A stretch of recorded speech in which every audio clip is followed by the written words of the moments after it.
3, 2, 1. Take it away, Justin. Hey everybody, this is the ALCast, everybody's favorite podcast, starring me. I'm Justin. I'm Nathan. I'm Allan. I'm Chris. And today we're going to be talking about medicine.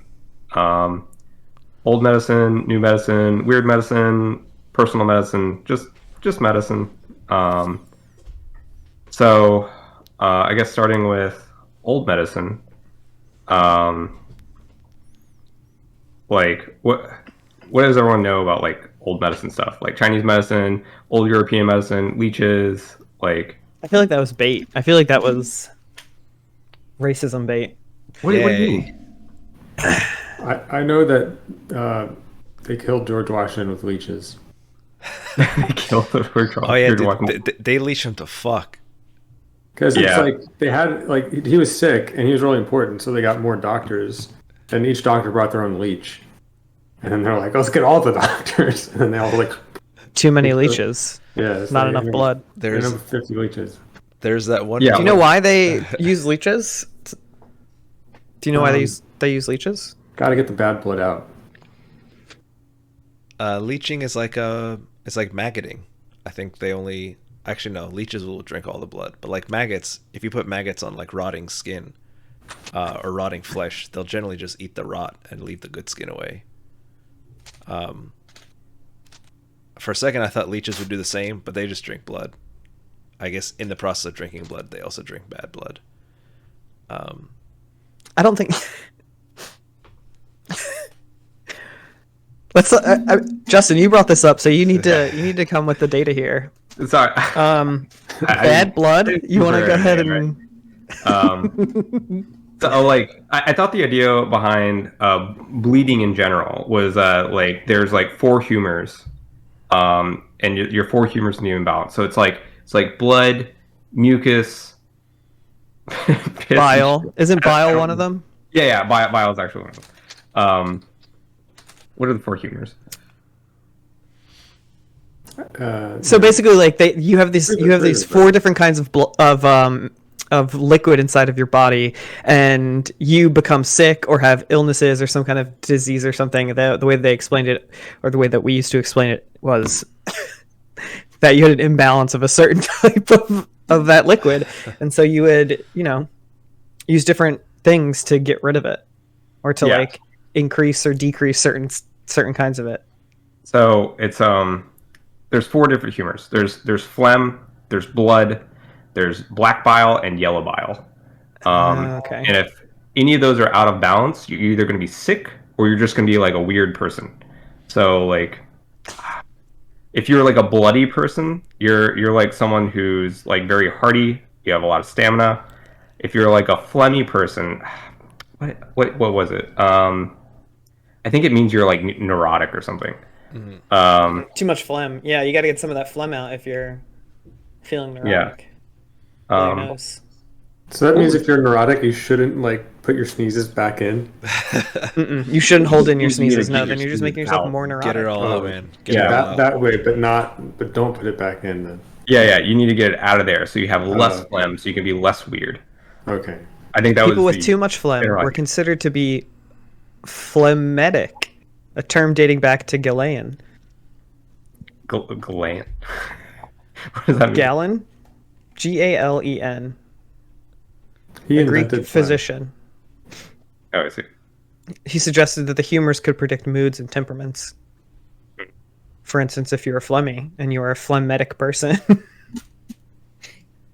are Interesting. apathetic, sluggish, and dull, lacking the will and energy for excitement. Holy shit. Maybe you just need to get some. Maybe I just need to get some of this phlegm out. Just get it Treatments out, for man. phlegmatic personalities include avoiding foods thought to be insipid or flavorless, including cucumber, lettuce, and fish, and instead eating caloric foods like capers, olives, garlic, onions, parsley, and other bitter and salty foods. Buddy, you love Vomiting garlic was and also thought olives. to help. That means I'm not I don't think I'm a phlegmy person. Am I a phlegmy person, Allan? I don't think so, but if you're worried about being a phlegmy person, just fucking start downing olives, man. Start downing olives. Yeah, just pound olives. You'll be Yeah, fine. I love elves. Elves are pretty good. Do you ever see that meme with the it's like being an old timey doctor is awesome. And it's like, oh, you got some ghosts in your blood. Better do some cocaine about it. Better do some cocaine about it. Yeah, And you're just fucking Oh, drunk yeah. all the time. I think That this just is right. reminded me of something. I don't know if it's skipping ahead or not. Like, maybe they'll sit on it for a minute. I don't know. Okay. Oh, apparently, Sanguinity was associated with cheerfulness, ruddiness, courage, and amorousness. Those who were thought to be excessively sanguine were sometimes treated with bloodletting. Wait, holy shit! These are the Yeah. Hogwarts houses. I mean, they kind of make That's sense, the right? Gryffindor Like, of humor. you need blood Blood. to go to your dick. So, That's right, Yeah. baby. So I mean, if you find somebody that's a little bit too horny, take some of their blood out. yeah, just cut them. Just cut them a little bit. Well, I mean that's what Roose Bolton always said. He said the key to a healthy life is a good leeching often. Yeah, good bloodletting. Mm-hmm. Was that because Roose Bolton was actually dead the whole time? That might have been it.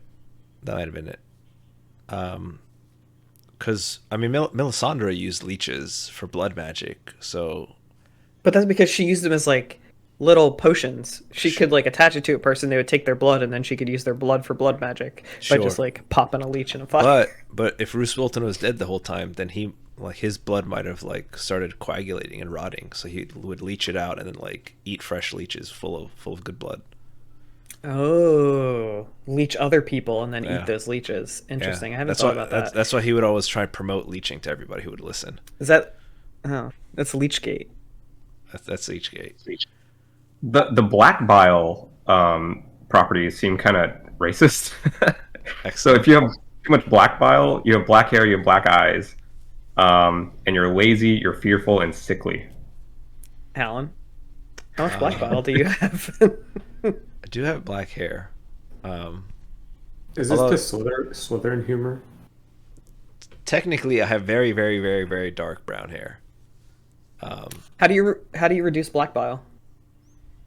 I'm not sure. Apparently, black bile comes from the spleen, I think. And apparently, cancer is caused by an excess of black bile concentrated in a specific area. I thought the Very spleen scientific. was like a blood reservoir. There's a lot of blood in the spleen. I think there's a lot of blood in all of our organs.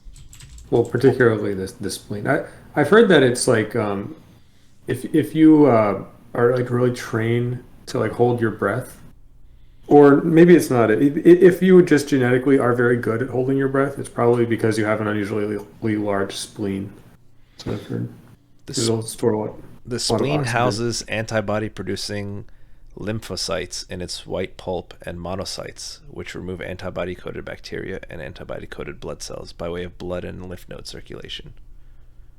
Is there another organ with a weird name that I'm confusing with the spleen? Maybe there is.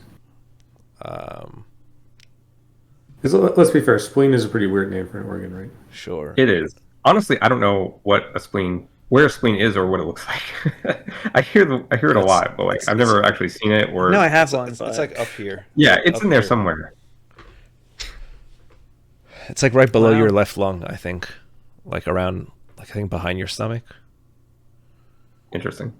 Apparently, the four humors are associated with elements. So like blood is air, yellow bile is fire, black bile is earth, and phlegm is water, which I guess makes sense. Interesting. I don't So know, but okay. I mean, I think all that stuff, it kind of makes sense. I know like a lot of modern science will disprove some stuff, but it's just like people are like, hey, you know, like taking on this element or eating this thing like kind of helps this process, and that's like to go back to like old style of medicine is just like pretty much like eat what you can around you to help your body function, and then like figuring out some like base type of, I guess, like medicinal herbage use or like flower use or things like that, like bark use. Apparently bark has been pretty important as well. A lot of people forget that. In But medicines? yeah, there's a lot of, like, a ton of stuff derived from different types of tree bark, like vitamins, and I don't know about actual medicine, but I do know like there's some vitamins and stuff derived from tree bark. Interesting. Yeah, a lot of tree bark and plant roots. Mm-hmm. So I don't know, man. I think a lot of that stuff can be helpful, but how helpful, I don't know. Yeah, it's definitely questionable. Like I feel like a lot of it is just placebo effect. Which is A lot of what? traditional medicine, like herbal stuff or like Chinese medicine or Oh, yeah, like um, gems and herbal right. remedies and tinctures of elements and stuff. You know something kind of spooky? What's that? The placebo effect gets stronger over time. Does it really? Yeah. Like the placebo effect in the 50s, like noticeably, like in studies and stuff, it wasn't as strong as it is now. It's Interesting. going up. Oh, not How by do you age, judge but that? like time period. Um, Do they mean the effectiveness of using the placebo method to like treat something? yeah, so they like you have to control for the placebo to try to pull out like whatever the actual effect of your like medicine is, and it gets harder to control for because it actually gets stronger. Like you can. I'm actually not sure how they measure that. Yeah. I'm curious. Interesting. But I Like have heard that.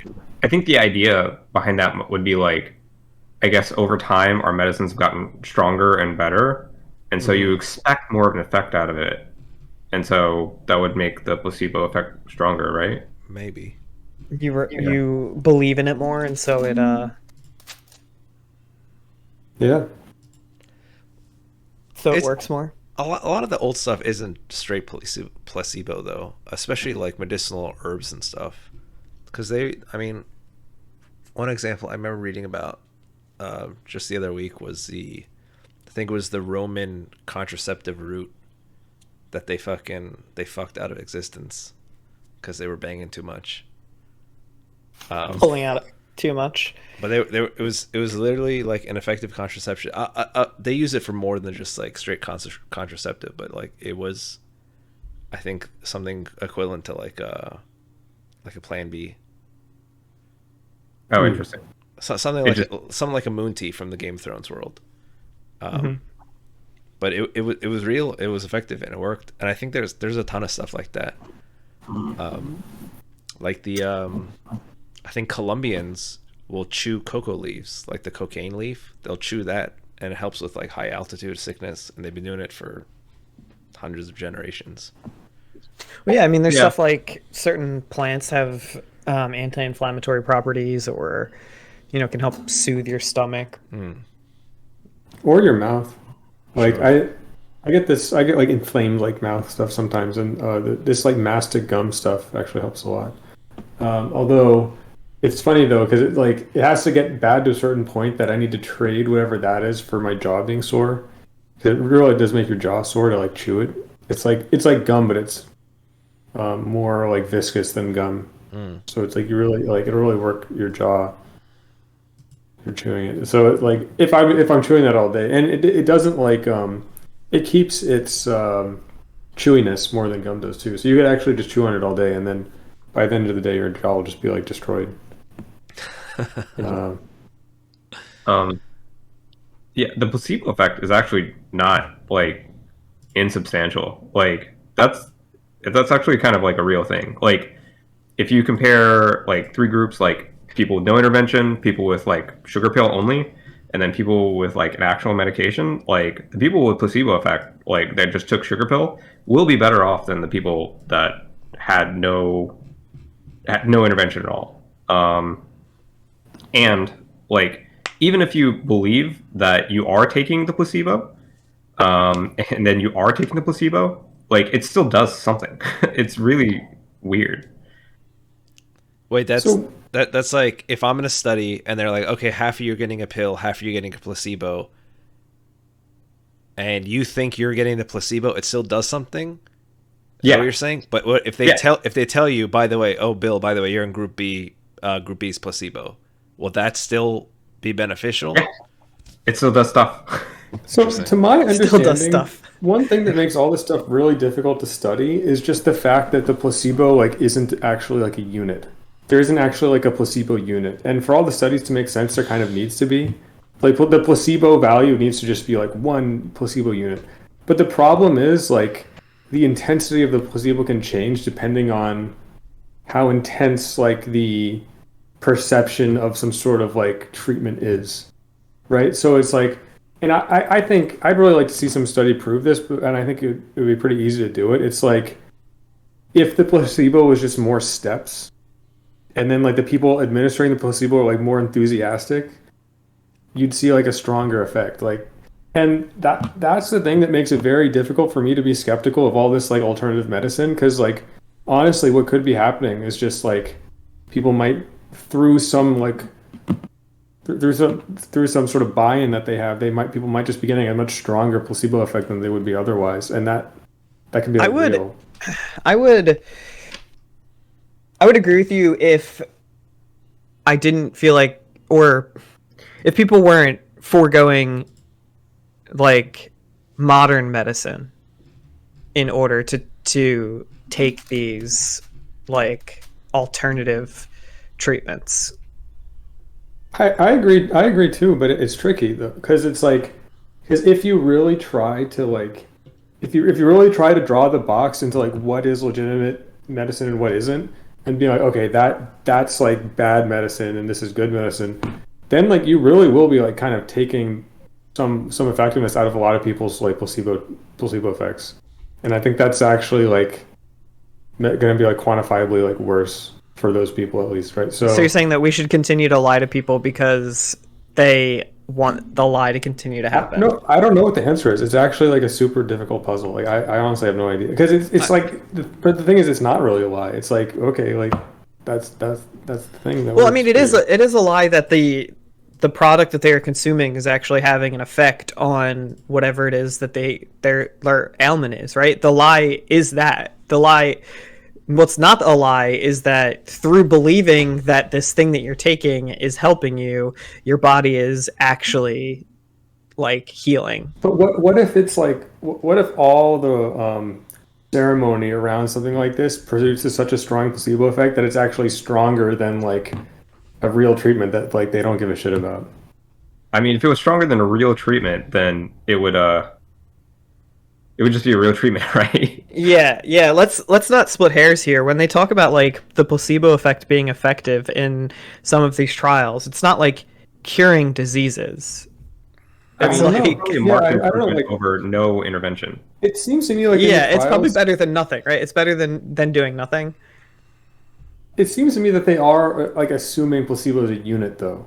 That's what I'm saying, though. Like, I don't think it is like I don't think there's like a placebo unit. I think it's like how much placebo did somebody get? What? Right? It has to do with their experience of it. It's not like, so if you just sneak a placebo pill into somebody's mouth, Yeah, it won't do anything because the point of the Right. placebo pill, right, is that you think that you're taking something that is helping you. But then, how sure are you? Right? There's a whole like gradient about that, right? Like how I'm not sure what you're talking about. how convincing is like if you sneak a sugar pill into somebody's mouth, they're not convinced at all that there's going to be any effect. And then if you sneak a sugar pill into somebody's mouth and you say that was poison and you were going to die in 36 hours, like that's the placebo effect versus just putting a sugar pill in somebody's mouth and being like, okay, talk to you tomorrow. And they're like, man, I feel great today, actually. The placebo effect is the actual effect of giving somebody something that will have no effect on what their like situation is, but telling them that thing will have an effect, and through that belief, it has an effect, right? Right. That's like the placebo effect. And so what I'm saying is that a lot of these studies that are trying to understand this make a lot more sense if the placebo effect is just like a unit, like 1 meter. It's like I got like one placebo, right? And everybody got 1 placebo, and that's consistent for everybody. And that would make a lot of sense, and it would make all these studies make sense. But the problem is I don't think that's how it actually is. And I think a lot of the sense that it seems like these things make that way, like doesn't actually exist. A lot of that sense like is just not available because the real situation doesn't make as much sense. Like the way we measure it, like if I have a study and I'm testing one pill, so I give someone one sugar pill for placebo, are you saying that if I give them 2 pills instead for the placebo, that they will have a better outcome than the people who get 1 pill for placebo? Is that what you're saying? It's like you could like really enthusiastically give somebody a placebo pill and be like, wow, man, this is like we've seen really good results with this, and you hand it to them, right? And or you could be like, yeah, here's your pill, whatever, man, and then like that's the. So, Nate, it sounds like you're saying that a positive attitude can have a positive influence on people. Right. I like that. Be more positive. Be a happy, more positive person, and then other people around you will feel better. And I think that like you could actually, if you had some way to like put like measure that, like you could probably do a test between different kinds of placebo, like that, and like how they're administered. And you'd like measure that, I think. Anyway. Are you using placebo as a term for the act of presenting that medicine to a person? Well, but that's what it is, though, isn't it? Because the actual medicine doesn't do anything. Yeah, I mean, I guess it's a combination of like the belief that you have in it, and I guess the presentation. Yeah, but I mean that's why we have double-blind studies, right? So like the person preparing the stuff is different from the person administering the stuff, who is different from the person who is like actually taking the stuff, so that like the people in the middle don't even know like what is and what is not placebo, and then like you don't have shit mucking shit up that way. Mm-hmm. But you tell everybody that they're getting the good stuff. That's the difference. So how? I think it means the same in both cases. I think it's still like depends on what Nate is saying, at least, is it depends on how you present it, and that can increase the influence of the effect. It's very hard to study. I think it's something that's just very hard to scientifically study. Yeah. Do you think that the input? Because it is nothing. It's incredibly hard to scientifically study nothing. Well, it's not nothing. Sure. It's like people's mental outlook has a physical change, right? Their expectation and their mental outlook, like the positivity you were saying, the expectation of a pill that does something like affects change. Do you think a possible conclusion from all this would be like scientifically unlocking like the brain and body? So just like, oh, you're sick, like brain heal it with like your own like internal positivity. But would that be I think that's too far. Yeah, I think that goes too far. I think you need a healthy. I'm going to preach the healthy balance. I don't think you could just be like, you know what? I'm going to get over this through sheer force of will. Sure. Because then you will die. Well, just die. I'm not saying do that. Force of will is not going to cure cancer. Cancer is like a whole other thing than fighting you.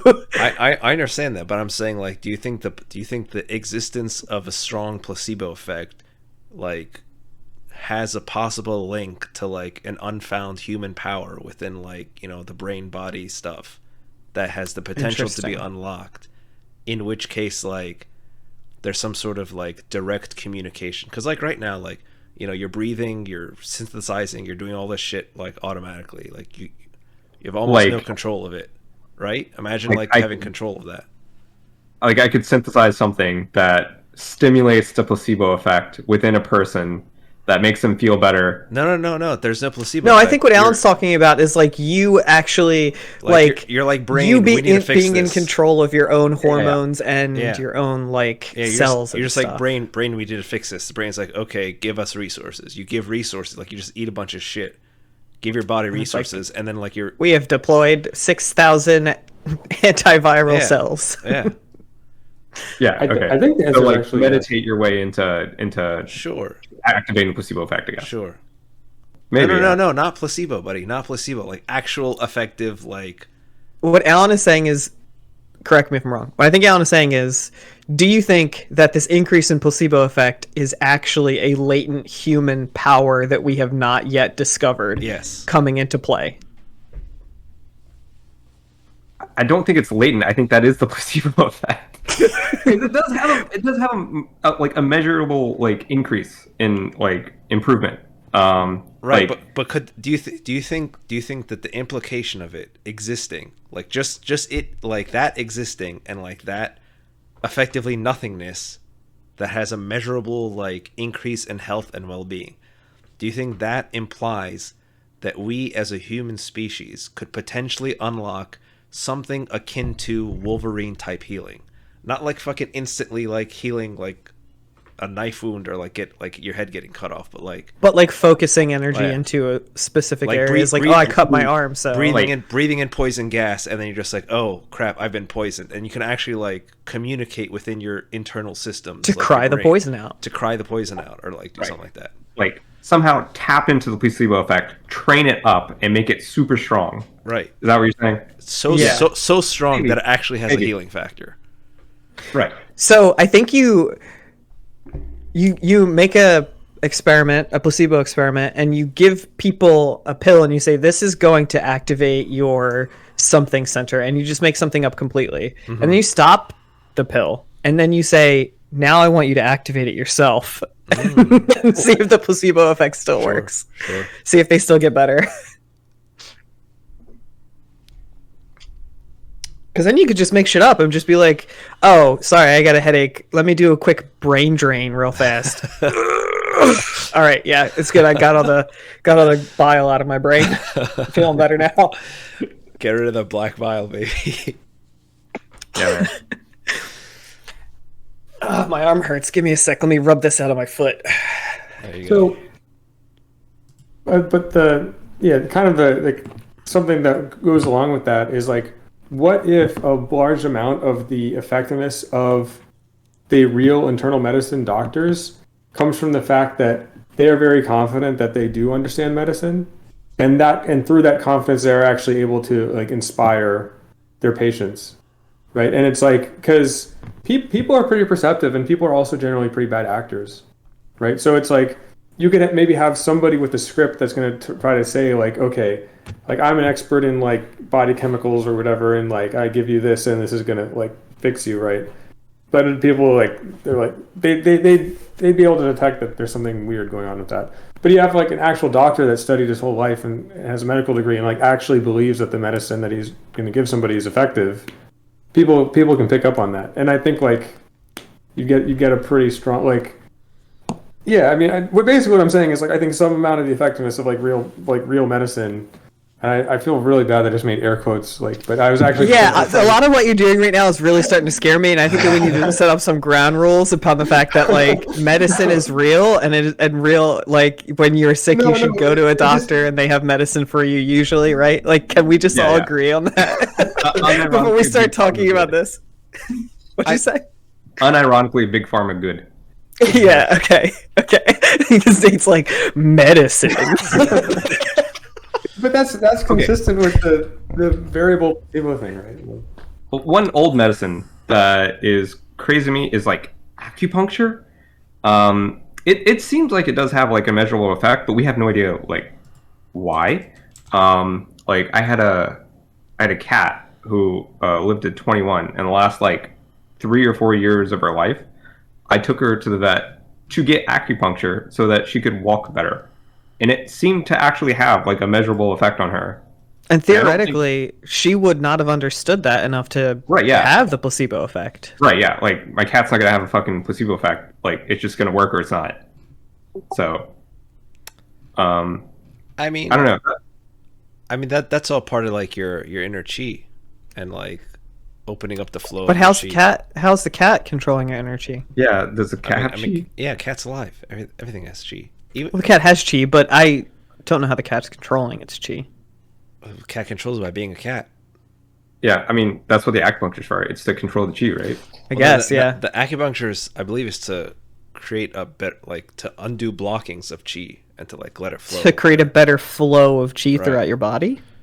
I mean, in terms of like old versus new and like East versus West, I'm gonna group all of like old medicine and just call it like Eastern medicine, and call like all the new pills and pharma stuff Western medicine, just to keep things even, or not even, easy and consistent. But like, I think like Eastern medicine is good for like lifestyle choices, and then Western medicine is good for like sick ailments. Yeah, I think I agree with that.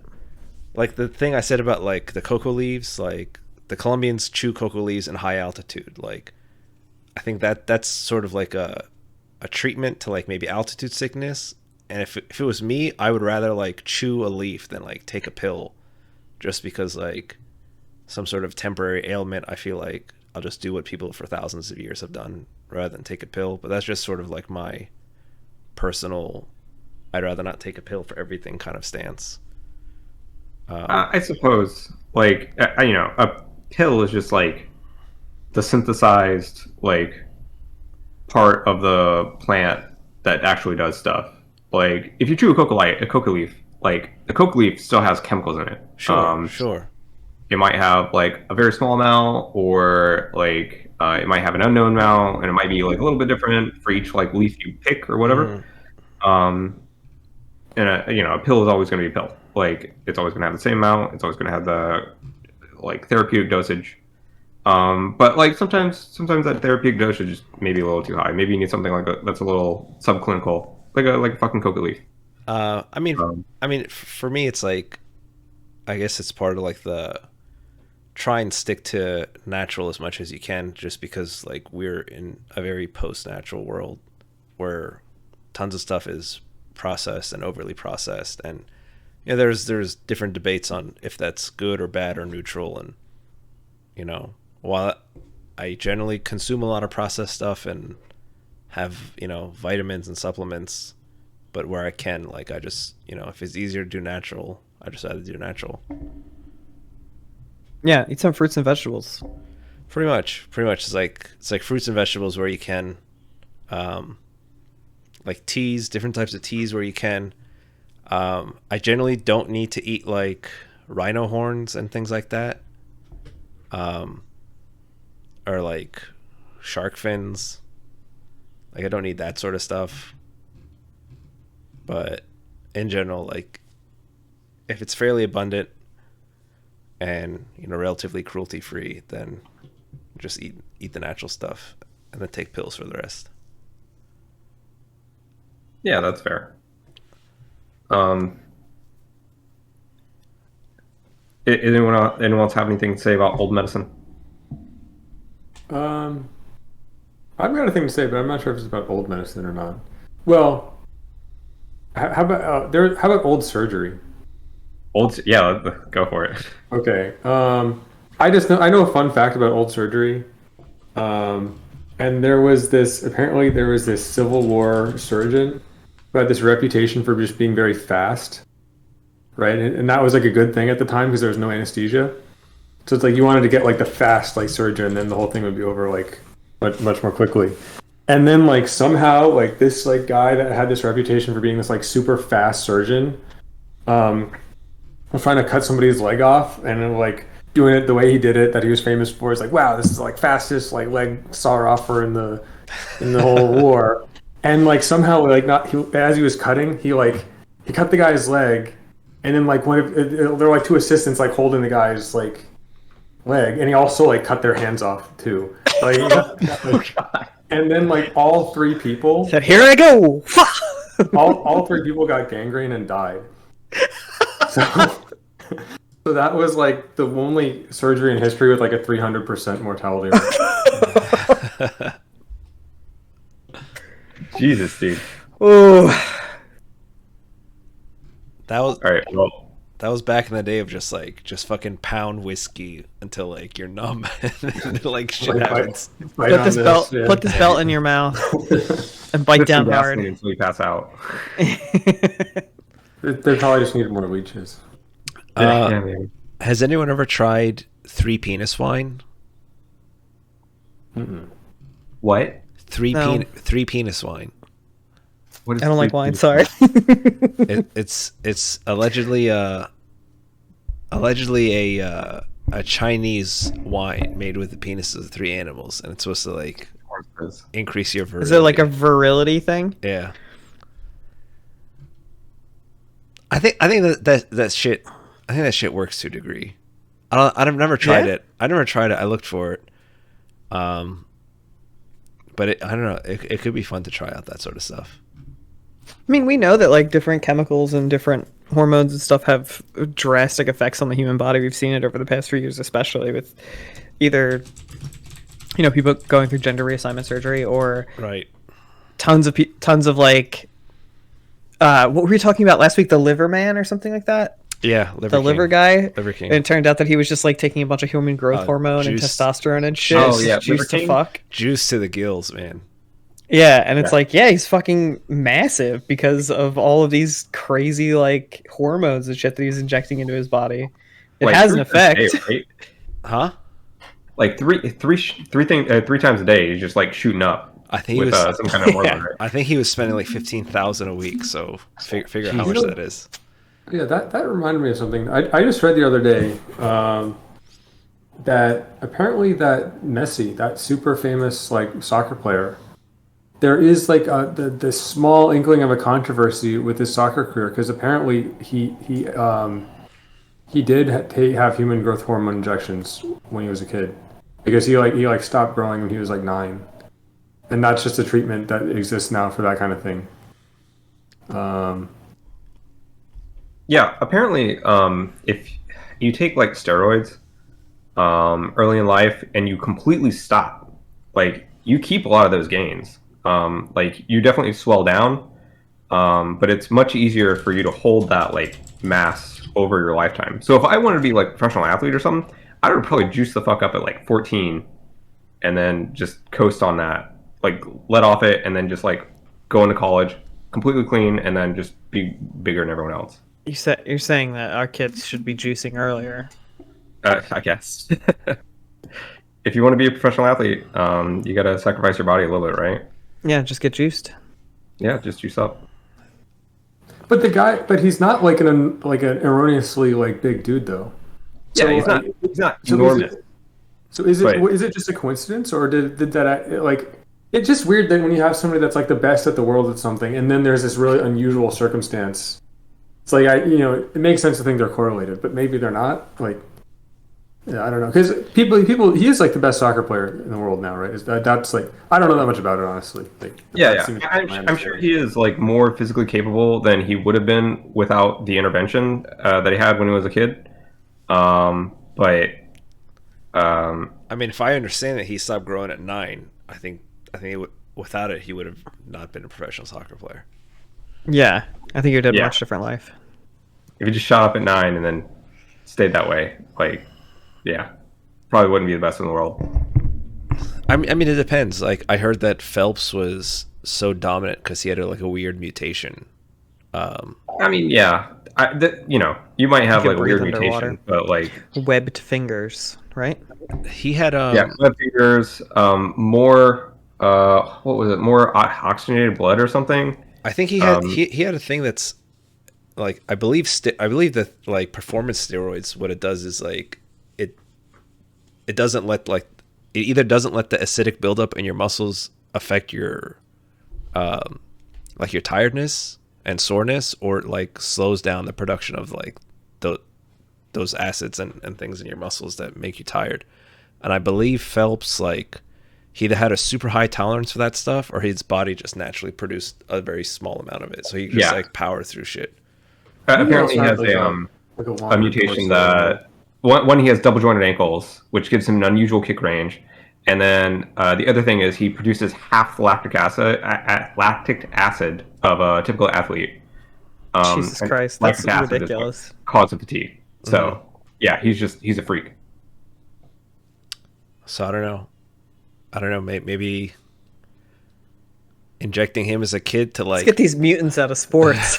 I mean, injecting him as a kid to like bring him into normal line of producing, like, for his body double the amount of lactic acid, and for other people the normal amount.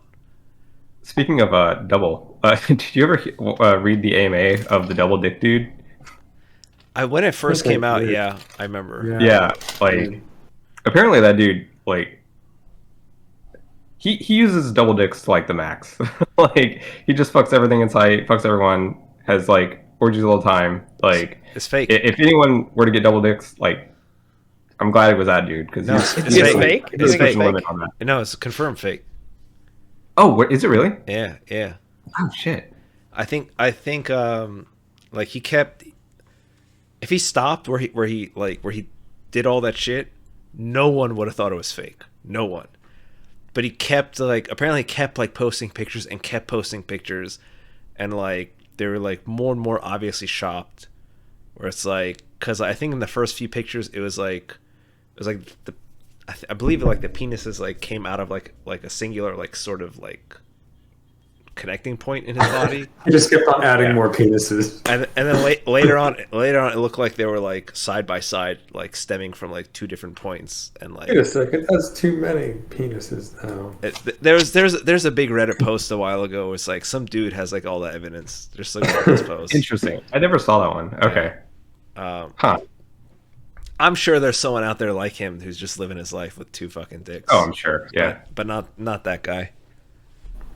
Yeah, he started like, it's funny you brought it up because I don't know how I read it, but I read that like the post from like 6 months ago or a year ago, pretty recently, with like the double dick dude, and like them exposing him on Reddit. Apparently he was like Fucking double dicks exposed. I know, he kept trying to like push this book that he was like that he wrote that it was terrible, and I don't know. It is a whole thing. Chan will link it in Discord. It's from our drama. Fascinating. Did you guys ever hear about that? There was like a guy in the 90s. He got in a fight with his wife who was like crazy. Oh, yeah. And he chopped his dick. Yeah, she chopped his Wait, dick didn't off. he like cheat on her or something? And Yeah. I think that's what initially caused it. Like she chopped his dick off, threw it in a field. They found his dick, reattached it to him, and then he went on to star in a porno. The doctors that did that were like the talk of the town. They were like insanely famous for like a month. They were on all the talk shows. They were on like Oprah, like prime Oprah, like primetime Oprah, like back when she was like the top of the fucking networks in like the mid 90s. Because it was like one of the first like super successful microsurgeries like that. That shit's fascinating and fantastic. Yeah, dude. Like they fucking found his dick in a field and then reattached it, and then we have video evidence that it still works. I've been reading about this kid. Like I've seen this thing pop up, I feel like, a few times recently. This kid, this farm kid that like was out in the field and like lost both of his arms, and then like Oh yeah. he saw, and he went to the farmhouse and like dialed 911 like with a pencil in his mouth, and then they reattached like both of his arms and they work fine. I don't know how he didn't fucking bleed out, like, because I don't know. I feel like there's like big arteries in your arms. I don't know how you wouldn't just like maybe they gas out of the way tunic into the house. kicked it off fast enough. I Yeah. mean, he was alone. He got his arms caught in a shredder or something like that, and then he just kind of walked back to the house. It seems like you got like less than a minute to make that happen before you pass out. That would be my guess. Yeah, But like maybe that's what he did. Maybe he I don't know, like maybe he was extra bloody, very sanguine. He just had blood to spare. Mm-hmm. Yeah, he actually needed it. I don't know, that stuff is fascinating. Like just the way they can do that, like face transplants. Like I think there has been like a few penile transplants from like third parties to like new people, like arm transplants, heart transplants. We're starting to grow our own organs and stuff with our own stem cells. Like that's amazing. Hell yeah, baby. Give Do me you- a new body. Let's take this brain and put it into a brand new body. You think we'll start doing like vat babies, where it's like IVF, but instead of like inseminating the woman, you just put it in a vat and you just grow like an aquarium baby? I think they developed like a little baby pod that you can like basically put in a big factory. Let me see if I can find it. They can put in a big factory and make babies. I think I read recently somewhere that the reason that they don't do testicle replacement surgery, it's not because they can't, but it's actually like the ethical issue of the donor not being able to like consent to like reproduce or something. Like Oh, because that's now what you're that's why they reproducing don't do with it. somebody else's testicles. Yeah. Oh no. I mean That's a whole can of worms. that's that weird like genetic stuff where it's like some women when they were like twins in utero, and then like one twin ate the other, and then like she was born, but then like the twin's uterus is her uterus, right? So there's like cases of women giving birth to a child, but the child isn't biologically theirs. Biologically hers. It's like she's biologically the aunt because like her like twin she ate in utero, that's the uterus that she gave birth out of, and that's hyper rare, but it happens. There's like weird things like that. Yeah, I've heard about that. It's like called chimerism. It's like when two embryos merge. Interesting. Sometimes Yeah. people end up with like checkerboard skin if the two twins would have different skin tones like that. Neat. Yeah, I think that's like how calico cats are genetically or something. Like they have parts of their body that express like one part of a gene, and then other parts express the other part. Interesting. That must. My cat looks like she's a calico. She looks like two cats sewn together. Because she's got a line straight down her back that like separates the two distinct patterns. Do you think? Oh yeah, but that's why it's only female cats, right? Because it's the two different X chromosomes. Yeah, something like that. Do you think when we get like full on like the full on designer babies, where it's like going to a car dealership and you get to like pick the parts, do you think they'll be able to figure out like patterned skin, and be able to get like literally like checkerboard people, or like? You think we don't already have that, Allan? I think there is a little bit of things you can do, but I don't think it's straight up like pick and choose. Like it's not. I hope we see some kind of legislation banning that before it starts to happen. I don't think there's going to be. We're going to get into Gattaca territory. Yeah, I mean, it's going to be like, Gattaca territory for sure, but there's never going to be a ban on that. I think there's going to be a line somewhere, because like, you know, are you going to say that you can't prevent, you can't like have some sort of gene therapy that prevents some like horrible disease? Are you just going to really prevent people from having that? And then once you start preventing people from having that, then like, okay, well maybe they can be, we can make sure they don't have this other like deformity. Like maybe you make sure that they can't be too short, or they can't like have I don't know, Down syndrome or something like that. And then can't be like too short. I don't know about that one. I think that like, yeah, there needs to be lines drawn in it, because there's a difference between like cosmetic changes and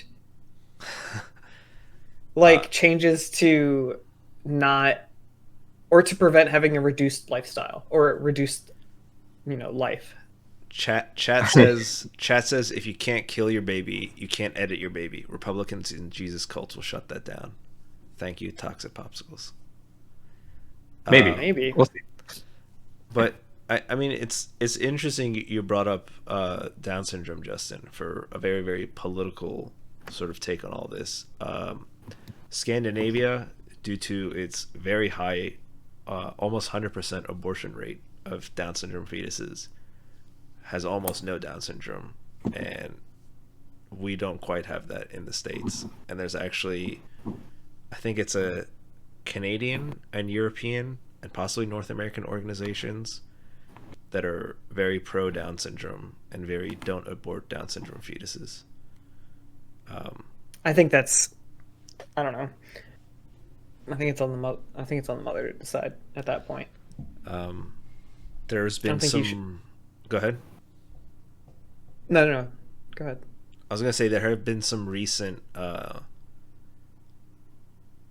There's been some recent like semi-famous Down syndrome individuals, which has like sparked this debate again. The last one I can recall was Victoria's Secret's first Down syndrome lingerie model. But it's an interesting topic, but I don't know. Yeah, I mean, because the thing is, it is kind of eugenics, right? Yeah, exactly. That's what I'm trying to say. But I think there's I don't know. I mean, think there's a line. I think there's a very clear line there where it doesn't get into eugenics territory, but it just gets into like the way that I see it is just not allow for choices that would allow for children to be born with an unhindered lifestyle or an unhindered life. I mean, if you say that, an unhindered life, like maybe not unhindered, but less hindered lifestyle. Like if you want to go with like the meme from like Tinder, it's like 6 foot 6 inches, 6 pack, 6 figures. Like that's like one of the things that you'll see on like our Tinder a lot. Would you? I think in that case, you're starting to get into eugenics because you're attempting to change your genes for gain versus in order to hit that baseline. It's not gain. It's making a potential baseline to like make things unhindered by That's dating eugenics. That's eugenics is saying from now on all people need to fit this like it's not saying this line. It's not saying that. It's just saying it is easier. It's easier if you're easier if you hit these things to get a date off of Tinder apparently. But if like it's just where your personal sort of line is. I mean we already practiced eugenics to some degree, right? Example. Well, in several states, incest is banned, right? Is that eugenics? Right, it is, right? Like you're preventing certain people from reproducing with each other. I don't think I think that's the opposite of eugenics. What? Maybe. How's it the opposite? I don't think preventing inbred children. I think that's like a big component of it, but I don't think that's like the main reason that we ban incest. I suspect it kind of is. It is, though, right? I think it's people. Because if there wasn't any genetic problem, I don't think there would be a cultural problem either. I think the cultural problem kind of comes from the genetic problem. I think the cultural problem. It is a genetic problem. I thought the cultural problem was like if we're okay with genetics, then like it gets into weird like groomer situation, like more so than. I mean, I think there's like some level of like incest is gross, kind of like thought behind it. But I think a lot of the rational reason that people will state is like, hey, incest babies are probably not healthy babies. Sure. And, No, they definitely aren't. They have like Right, yeah. less genetic diversity, which is proven to be less healthy. right, yeah, not good. And just like repeated like sections, like Repeated chromosomes and stuff. or like if you have like two of the same sets of genes on both chromosomes, like you're just a lot more likely to have genetic problems. Yeah, so I mean, if we're gonna say eugenics is bad, but then we're saying like no incest because it's bad. No, again, I'm gonna go with Allan's point. Like, it's not the same thing. Saying like, "Hey, let's try to prevent genetic deformities," is not the same thing as eugenics. Okay, all right. So like, Eugenics is specifically arranging reproduction to increase the occurrence of favorable traits. Right? Like that's what eugenics is. It's attempting to change something about or like affect reproduction in a way in order to force the occurrence of like specific traits that you want. Or that I think society it's kind of the same thing, decides. right? It's like I don't know. It's like isn't it like a double negative or something? It's like it ends up being the same.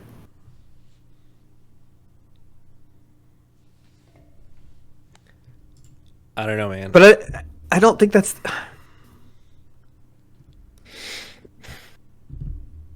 Okay. I think I think it's the difference between if we eventually get to the point where we have like cybernetic limbs that are one-to-one with human limbs. I think it's the difference between somebody losing a limb and then getting a cybernetic limb and somebody cutting off their limb in order to replace it with a cybernetic limb. I Are you saying we should outlaw one of those things? Or I'm both saying of that them? one is less ethical than the other, I think. And I think if we are going to make like decisions as to how we use our increased technology, maybe that is one of them. What I'm saying is like it's not the same thing. Like they're even though the end result is the same and like the maybe some of the procedure is the same, it's not. They're like two very completely different like items, objects, entities. Yeah, this is honestly stuff I haven't thought about in a while. Like, I actually don't think I've thought about designer babies since like before all this like big scale like deep learning model stuff came out, and like it seems like a lot more possible. Like I honestly like think that this kind of technology is like you probably could like, it's like, hey, ChatGPT, like designer baby, please. Like I think it could Yeah. probably do it. Like, I don't know. It's really difficult because, like, at some level, let's say like we develop like gene therapy, so it's like really inexpensive. It's like $10 to wipe out all of the diseases your baby could possibly have. Like just make them like super immune to everything. Like, are you really gonna say like, hey, you can't have this like really cheap thing because like it would be bad? Would it be a slippery slope? Are we going to say stuff like that? I don't know. No, I don't believe in a slippery slope, but I think that there are lines, and what you're saying is like those are different things.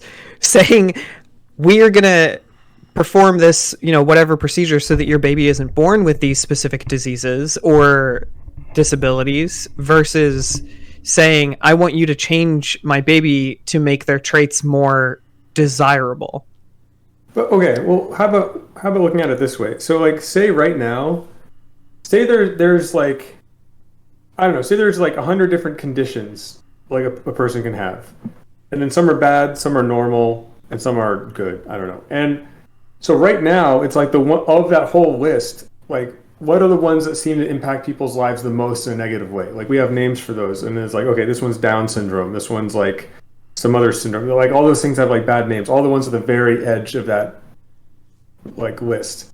And then like, okay, so what are the ones that are acceptable to perform some sort of procedure like this on? It would be the ones all the way at the end of the list.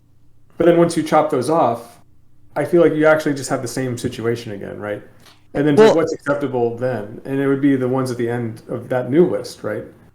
Yeah. And then, I don't necessarily think so, because you don't chop them out entirely. I guess you could. I guess like what you're saying is eradicating all of these diseases, which at a certain point you're just eradicating diseases. But I also think that is different from eugenics. Okay. I think eradicating diseases and changing something's eye color in order to fit like a perceived like idea of perfection is so different.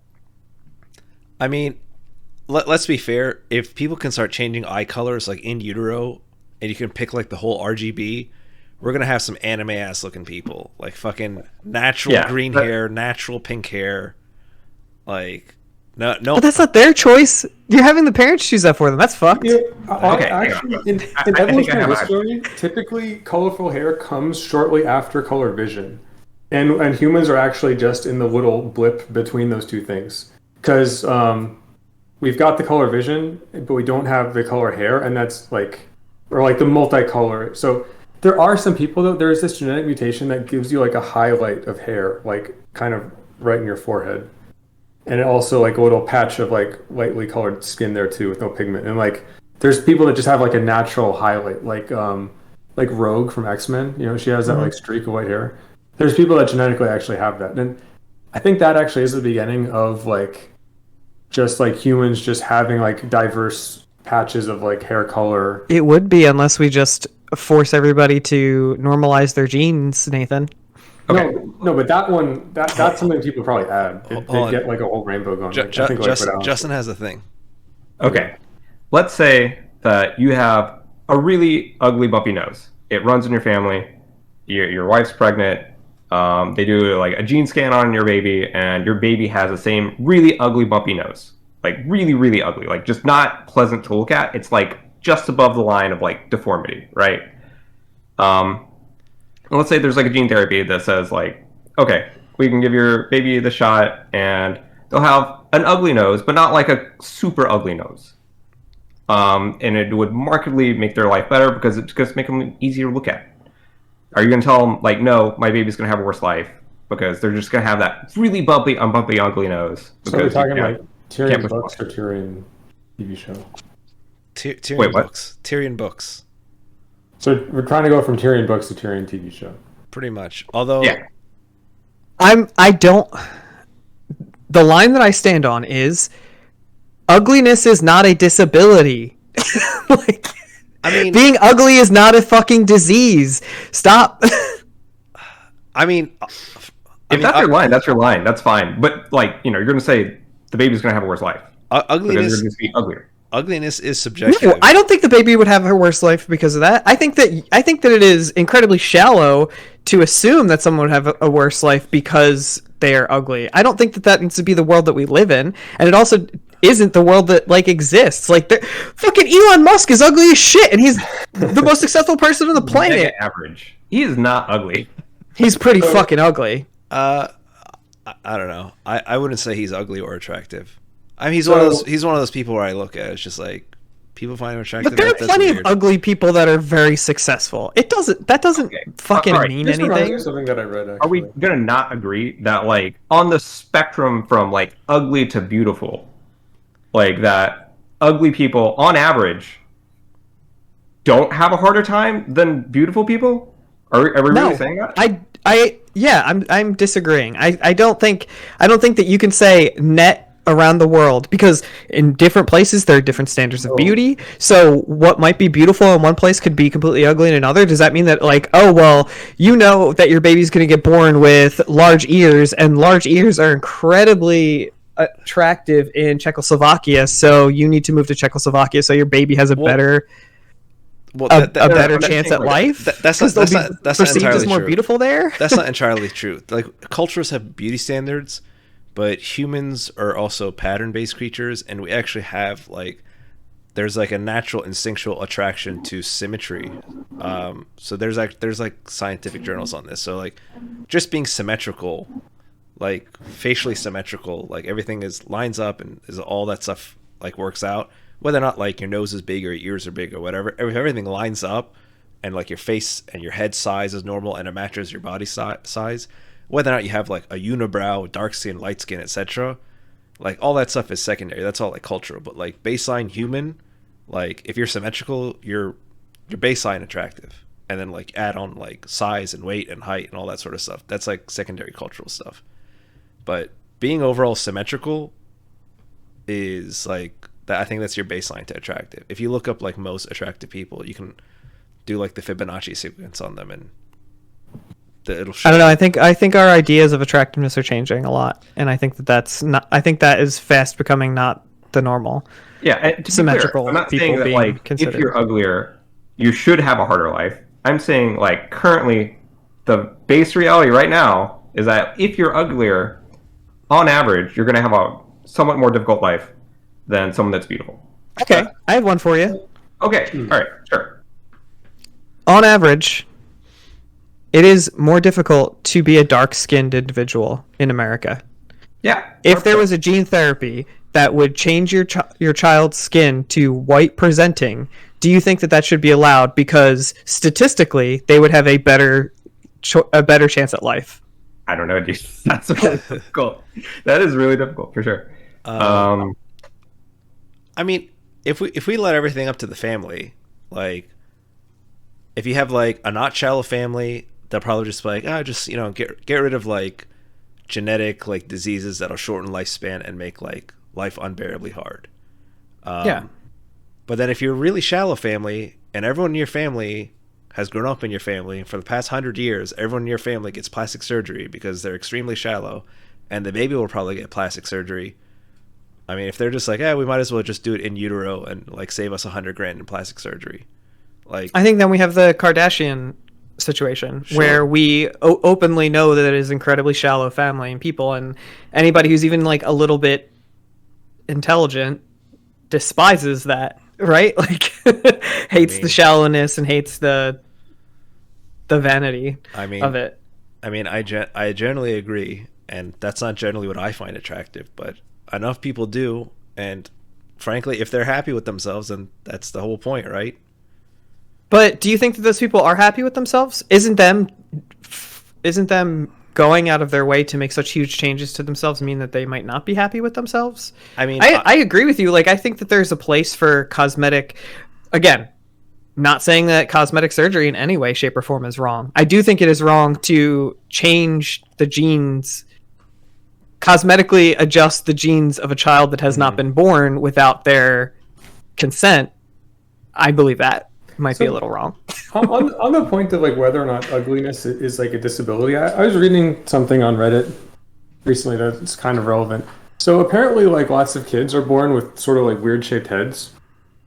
And I was reading this thread of parents where like they were talking about it, and some of them were actually struggling to get their insurance to cover the helmets that you need to like fix the shape of the kid's head.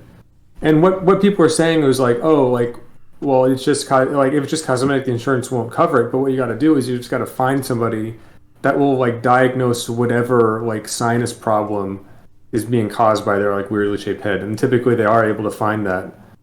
So like, Yeah, and then, so it no longer becomes cosmetic. Then it's an actual health issue, right? and it kind of makes me wonder if there just could be something like that for like, so say like that super ugly nose. Like, what if? I'm sure if you're like a nose specialist, you could find like some similar problem with like a really really ugly nose, right? Like, because it probably wouldn't be doing nose things anymore, right? Or what?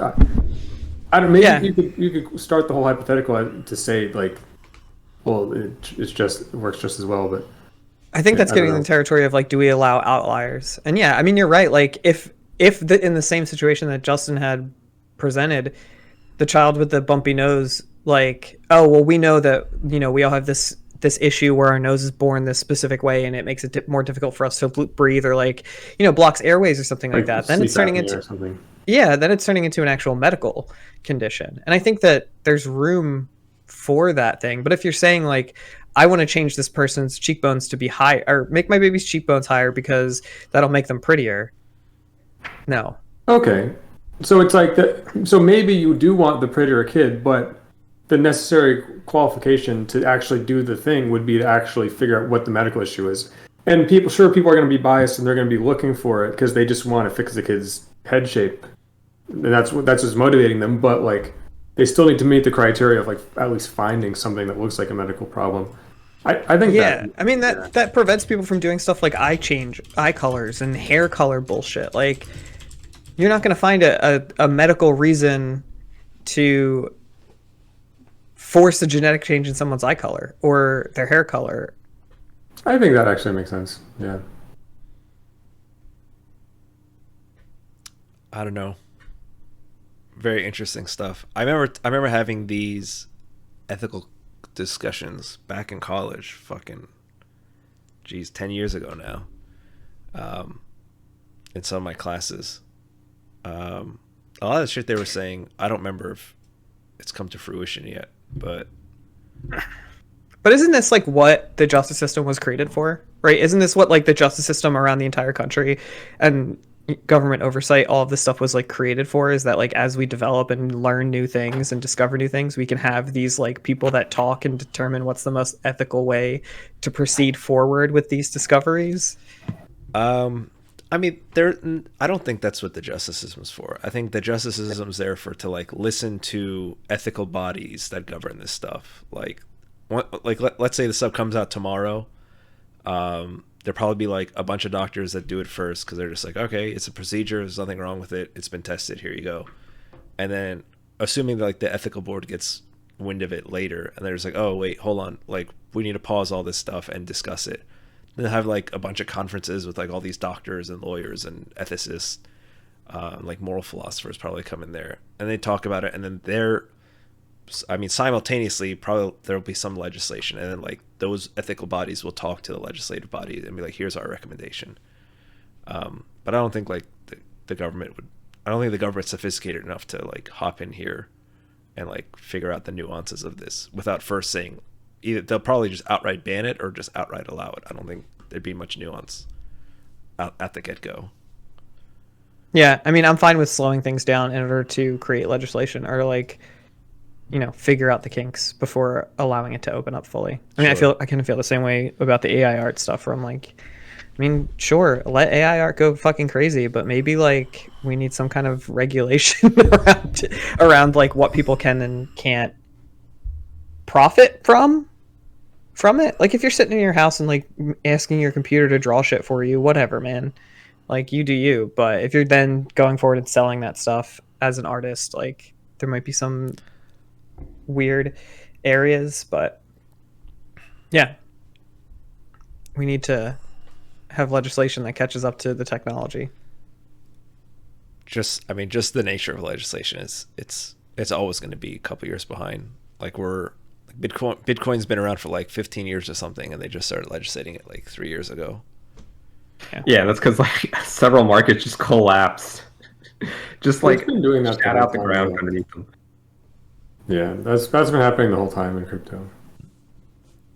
These like exchanges. Well, I guess the market, the coins collapsing in like valuation and the exchanges going down aren't always necessarily the same thing. But right, yeah, like that same thing's been happening the whole time.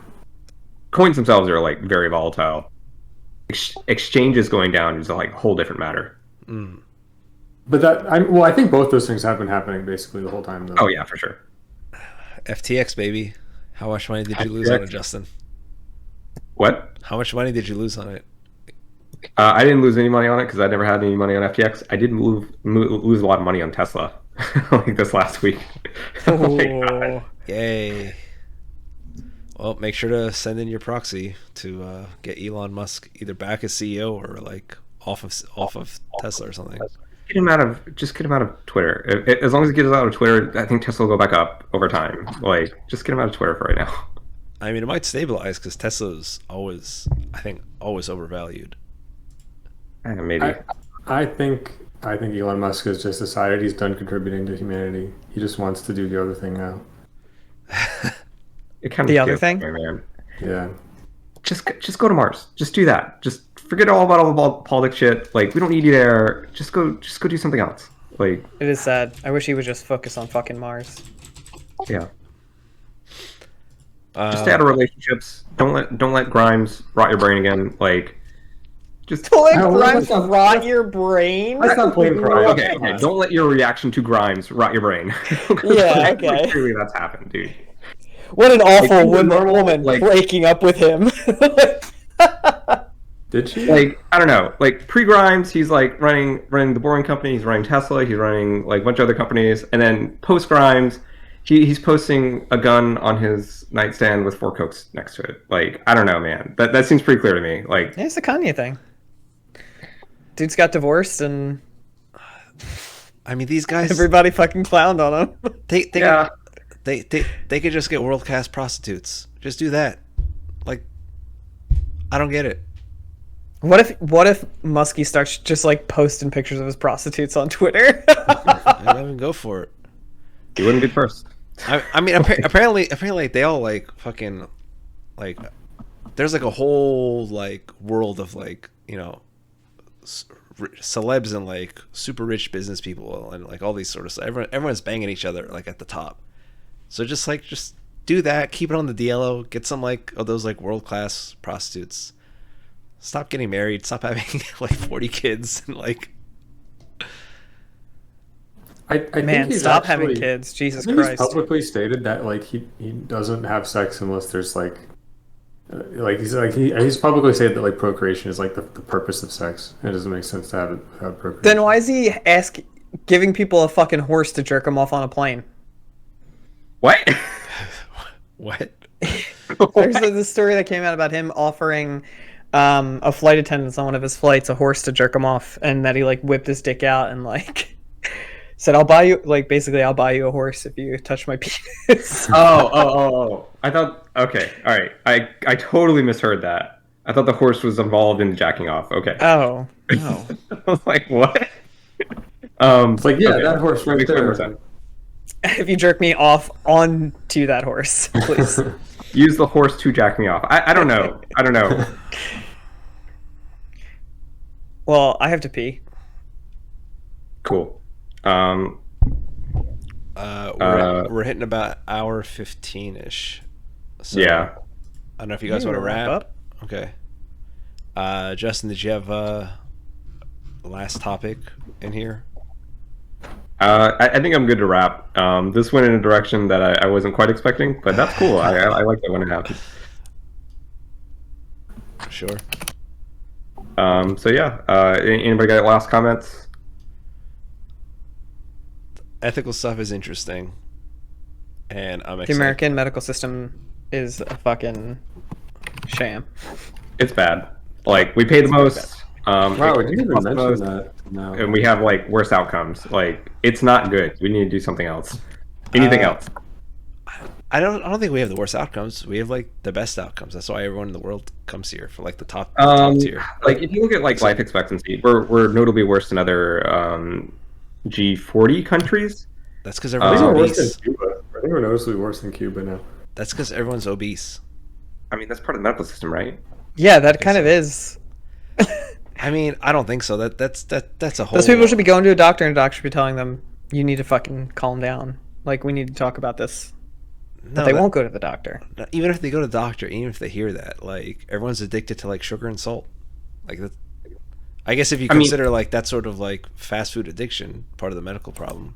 Okay, even beyond dietary issues, we have worse outcomes because people wait until they're dying to go to the doctor. Okay, fair point. Fair point. People Fair aren't point. people aren't getting preventative care because they have availability to go see the doctor, or they have like reasonably cost what you call it access. Like people just wait and wait and wait and wait, and then they die. Yeah, it's really fucking crazy. And a lot of people I feel like have been taught to fear like hospitals and fear going to the doctor. So many people that like in our parents' generation that I feel like don't go to the doctor because they're like, no, I'm not going to a doctor. My friend went to the doctor, they gave her something and she died. Like some shit like that. All fair points. I'll take that. Mom fell down the stairs and was in the waiting room for 6 hours at hospital. So a lot of hospitals aren't that great with that. If that was recent though, 2018, 2019, okay. I was gonna say if that's recent, that's like there's a big issue with like COVID burnout with like doctors and nurses. But if that was in 2018, maybe that's not quite the reason. That sounds like possibly a problem with the area too. Yeah. I've been to emergency rooms and got seen right away for stuff like. Yeah. Sometimes you just get shit luck. Yeah. It sucks. Yeah, sometimes you go to a hospital in like a really bad area, and sometimes it's just a busy fucking night. Yeah, I mean, no, I've gone to good areas, bad areas, and I think it honestly just depends on who else is there and like what the staff is, like what the staff situation is that night. Because I waited for like 5 hours at like one of the best hospitals in the area, and I waited like fucking 20 minutes at like an okay hospital. Yeah, I mean, sometimes it's the time of year. Like, I know notably heart disease mortality is worse around the holidays by like a significant amount. Yeah. I don't know what the answer to our whole medical system is, but it being better is for sure ideal. Just copy like any other G8 country. Like, copy Japan, copy Germany, copy England, copy Canada. Just pick one and just do it. Just like anyone. Just anyone. Just copy paste. Like, literally. Or those, I guess those systems are, if you want to fix the whole, like, people see the doctors, like, for anything, maybe that would work. I don't know. The thing I always hear is, like, America's too big, too spread out, too diverse for all that stuff to work. But that sounds like a bullshit answer that people give so like they can not make changes. Maybe. Yeah. It won't work is a really dumb reason not to do something. Just do it. IMO. Just fucking do it. Just try it. I do know, I wonder what side the doctors are on, because like to be a doctor in this country, you have to go to school for like over a decade. So most people doctors fucking hate it. Doctors hate the state of the medical industry in America. I think it depends. I think it depends if Healthcare you're a workers you're a just partner by and or large not. hate it. Well, Yeah. I'm sure healthcare workers, most non-doctor healthcare workers probably hate it, but most doctors, like, again, 10 years plus a school, hundreds of thousands, sometimes over $500,000 of student loan debt, but then they also make like fucking $500,000 a year. Most of them, it's going directly to the hospital, and the doctors aren't making that much. No, it depends on what Doctors kind of aren't seeing doctor. straight kickbacks from the medical system in that way. Like I know hospital doctors that make over 300,000 in like shitty areas. I know surgeons who make 7 figures. Like if those numbers go away, I can't imagine doctors being. Why would they go away? So I think a lot of the surplus, like money floating around the system, it does end up like, if you're like a partner in like a practice, then I think it's like if there's some like windfall floating around, I think you end up with that. And I think those are the people that like are it's like people owning. Yeah, I think those are part of the people that are kind of interested in. Yeah. Like Because again, I refuse to believe that private practices are seeing. I refuse to believe that like my primary care physician is seeing kickbacks like that from. Yeah, like if you're a top surgeon, like you are like number 1 in the world, yeah, you're going to see 7 figures. But if you're But like you can see that anywhere, a right? bog standard like general practitioner, you're probably like looking sub 200K. I don't know what planet you guys are on. Like best Like number one surgeon in America is pulling at least 8 figures. Oh, I mean, you know what I mean, dude. Like I don't care about the people in the. I don't care about outliers. All right, I'm This talking is about not like. you just said number one surgeon. That is the 1%. You just said the number 1. It is the outlier. Okay, Both of fine. you. All right, I misspoke. Okay, holy shit. Surgeon, all right. like if you're a high-end surgeon, yes, like you're going to be making the money. First year surgeon, not in private practice, not a partner, is making at least $500,000-600,000 a year. Like 450 is the bare minimum. Sure. Like you get to 7 figures within your first 10 years if you're like around a major city. Entry-level general surgeon in the United States. You want to guess what the average salary is? Probably 375, 400. Anybody else? 200. 86K, bud. Less Surgeon. than 100 grand All right, is that a for resident? a entry-level general surgeon. Is that a resident or like a doctor after like residency and fellowship? It says entry level, so I don't know what entry level means. I don't know what that means either. But residents are doctors though. Residents Yeah. are MDs that are working in the hospital, and they usually make like between 40 to, I'm guessing, 60, 70, 80K a year. Yeah, you finish your residency and then you can go be an attending physician somewhere, and then you can Yeah. do whatever you're gonna do.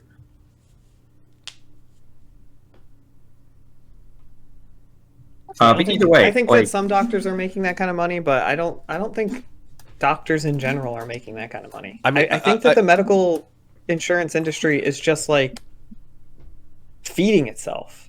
I mean, probably, and I don't like it for sure, 100%. I'm just saying, like, the cycle of 10 plus years of school plus $500,000 in debt, the expectation is that you're making a lot of money. So if we get rid of all that, then I still don't. I think I'm still confused as to why fixing medical care in America will get rid of that.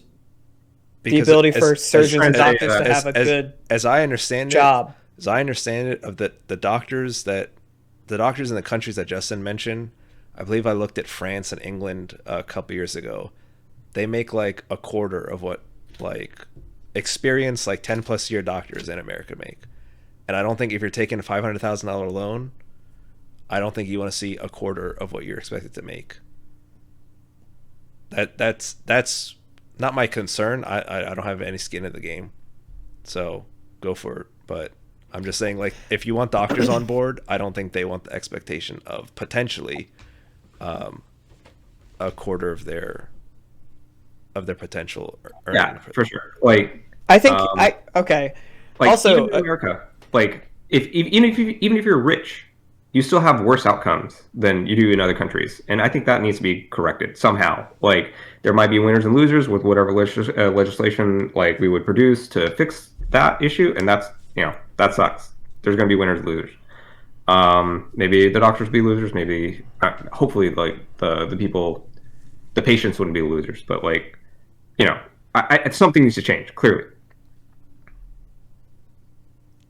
Yeah, I don't think that line of reasoning of like I spent a lot of time in school, so I should make a lot of money after school really works, regardless if you're a doctor or if you're anything else. I think if you're a doctor going through 10 years of medical school because you're like, I'm going to make bank when I get out of this, then I hope that you fail because that's not why you should be a doctor. Right? Like you should be a doctor because you want to heal people and like you want to contribute to that, not because you're like, I got the best way to make money. Chopping people up. Like you would be surprised because medical school is so insanely competitive that that's the kind of people it pulls. Whether that's a good or bad thing, you know, that's up for you to decide, which I don't think you think is a good thing, but it's a bad thing. It pulls the 1% hyper competitive, hyper studious, hyper intelligent people that just straight pretty much like they don't even know life. A lot of them like apparently a lot of people like party and shit. But like effectively they know life medical school and like being a doctor for 10 years because they're hyper competitive and they can actually like get into medical school, pass all the tests and do all the shit. Because even if you get into med school and you graduate and you fail your steps, which are their big doctor tests, like you don't get to be I don't see the correlation between that and greed. I think you can be competitive without being greedy. Yeah, I think all Alan's trying to say is that like if you're going to produce some kind of legislation, you need to have doctors on board, because if doctors aren't on board, then they're going to just help countries or something because they're getting dicked over. Is that right, Alan? More or less. I mean, I'm saying like if you're gonna fix that system, go for it. But you got to fix like the supporting systems as well, because in other countries, in like England and India, you start med school at like 18. Like you finish like all your other shit. You don't go to college. You go to med school. And you become a doctor at like 22, like a practicing doctor. Whereas in America, you're practicing doctor at like 32. Like I know I dated a girl a while back, and she was like a doctor for like 5 years in England. And she was like, yeah, you know, I come here, I have to do like residency all over again because like the American system won't accept. You know, my thing, I went to med school at 18, came out at 22. I've been a doctor for a couple of years, and I have to do residency all over again. So you got to fix a lot of systems in order to address the whole healthcare insurance stuff. That's my point. Again, I don't really care. I just wish it's easier for people to go to doctors. I agree with that. I think there's like more room for people like nurse practitioners to do more stuff, probably. But yeah, at the high end, like people who are surgeons and shit, I don't know. There needs to be something done to open that up a little, maybe. I don't know. Has anybody tried using ChatGPT as a doctor? Good question. All right. I gotta go pee. Like, we gotta go. All right. I guess wrap it up, Justin. Okay. Yeah. I don't know. That's all we got. See you later. Bye, everybody. All right. Take care, your medicine. Take your medicine. Take your meds. Bye. Bye.